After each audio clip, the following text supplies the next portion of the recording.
নমস্কাৰ সকলোকে মোৰ চেনেল হিল উইথ মি লৈ স্বাগতম জনালো। আজি আপোনালোকৰ বাবে লৈ আহিছো প্ৰভু হনুমানৰ এটা সৰু ৰেমেডি। এই ৰেমেডিটো আপোনালোকে মঙ্গলবাৰে কৰিব আৰু এটা বিশেষ মনোকামনা বা বিশেষ ইচ্ছা লৈহে এই উপায়টো কৰিব। আপোনালোকে এই উপায়টো হনুমান জয়ন্তীৰ দিনাও কৰিব পাৰে। অহা 12 এপ্ৰিল শনিবাৰে হনুমান জয়ন্তী পৰিছে। আপোনালোকে সেইদিনাখনো এই উপায়টো প্ৰভু হনুমানৰ মন্দিৰত কৰিব পাৰে। কিন্তু যিসকলৰ সেইদিনা মন্দিৰ যাবলৈ অসুবিধা হয় বা কিবা কাৰণত যাব নোৱাৰে তেওঁলোকে যিকোনো এটা মঙ্গলবাৰে এই উপায়টো কৰিব পাৰে। আহকচোন এতিয়া উপায়টোৰ মাজলৈ যাওঁ। এই উপায়টো কৰিবলৈ আপোনাক লাগিব 1 মিটাৰ ৰঙা কাপোৰ, 200 গ্ৰাম চাউল, 350 গ্ৰাম মাটি দাইল, অলপ অৰেঞ্জ কালাৰ মানে কমলা ৰঙৰ সেন্দুৰ আৰু 5টা এটকীয়া মুদ্ৰা। এতিয়া ৰঙা কাপোৰখনত আপোনালোকে সেই গোটেই বস্তুকেইটা বান্ধিব।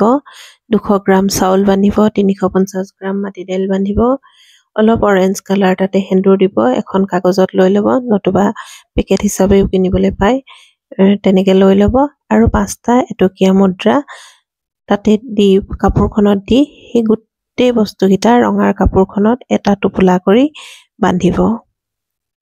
এতিয়া প্ৰভু হনুমানৰ মন্দিৰত প্ৰভুৰ সন্মুখত এগছি বন্তি প্ৰজ্বলন কৰিব। মিঠাতেলৰে হওক বা চামেলি তেলৰ হওক, আপোনাৰ সাধ্য অনুসৰি তেওঁৰ এবিধ প্ৰিয় ভোগ অৰ্পণ কৰিব। এখন মিঠা পান দিলেও হয়, নতুবা আপুনি বনিয়াৰ লাডু এটা দিলেও হ'ব কৰিব আৰু সেই টোপোলাটো তেওঁৰ চৰণত অৰ্পণ কৰিব। এতিয়া আপুনি প্ৰভু শ্ৰীৰামৰ নাম 108 বাৰ জপ কৰিব। যদি 108 বাৰ জপ কৰিবলৈ অসুবিধা পায় তেন্তে 21 বাৰ কৰিব, নতুবা 11 বাৰ কৰিব। তাৰপিছত নিজৰ ইচ্ছা বা মনোকামনা স্পষ্টভাৱে প্ৰভুক জনাই প্ৰাৰ্থনা কৰিব যাতে তেওঁৰ আপোনাৰ ইচ্ছা বা মনোকামনা সোনকালে পূৰণ কৰে। সাধাৰণতে আমি যেতিয়া কোনো এটা বিশেষ ইচ্ছা লৈ বাবাৰ চৰণলৈ যাওঁ তেতিয়া তেওঁৰ চৰণত আমি বন্তি জ্বলোৱাৰ পাছত বা ধূপ জ্বলোৱাৰ পাছতেই চিধাই তেওঁক সেই ইচ্ছাটো কৈ দিয়া উচিত নহয়। আমি ধূপ বন্তি জ্বলোৱাৰ পাছত প্ৰথমে শ্ৰীৰামৰ নাম জপ কৰিব লাগে।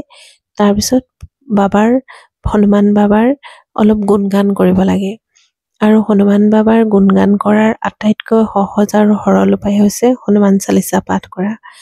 গতিকে আপোনালোকে যদি পাৰে মন্দিৰলৈ গ'লে বাবাৰ শ্ৰী হনুমান চালিচা ভাগ এবাৰ পাঠ কৰিব।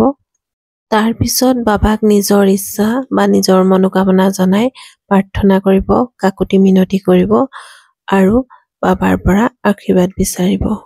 ধন্যবাদ।